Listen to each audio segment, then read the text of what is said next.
Seorang adik bernama Prengki, 53, tega menghabisi nyawa kakaknya, Hendra, 55, karena masalah harta warisan menggegerkan keluarga di Sukabumi, Jawa Barat.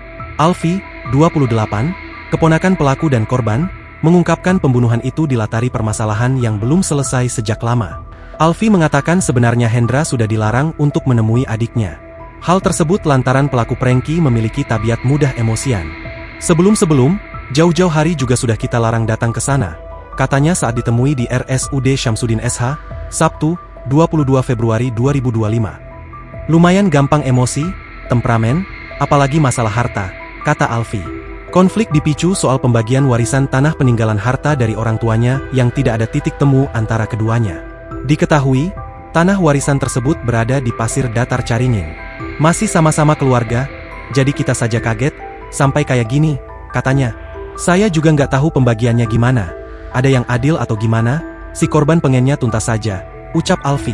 Kemudian Jumat malam, Uanya berangkat ke Caringin Pasir Datar untuk menuntaskan masalah warisan yang sudah lama tak kunjung selesai. Awal tahunya dari istrinya Ua, katanya korban berangkat malam jam 23 udah nggak di rumah. Pagi subuh ke rumah Om Bonar dulu, ungkapnya. Betapa kagetnya, pihak keluarga dari kakek Alfi melihat kondisi Hendra sudah meninggal dunia dan bersimbah darah.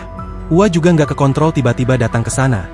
Katanya mau ngobrol baik-baik, cuman kejadiannya sudah habis sampai begini, tuturnya. Peristiwa tersebut terjadi saat korban Hendra menemui adiknya, Prengki di rumah kontrakannya di Kampung Ciparai Sayangkaak, RT 04, RW 01, Desa Cikahuripan, Kecamatan Kadudampit, Kabupaten Sukabumi. Pasca kejadian Uanya meninggal, pihak keluarga pun menyerahkan kasus itu kepada pihak kepolisian dan dihukum sesuai hukum berlaku. Download Tribun X sekarang, menghadirkan lokal menjadi Indonesia.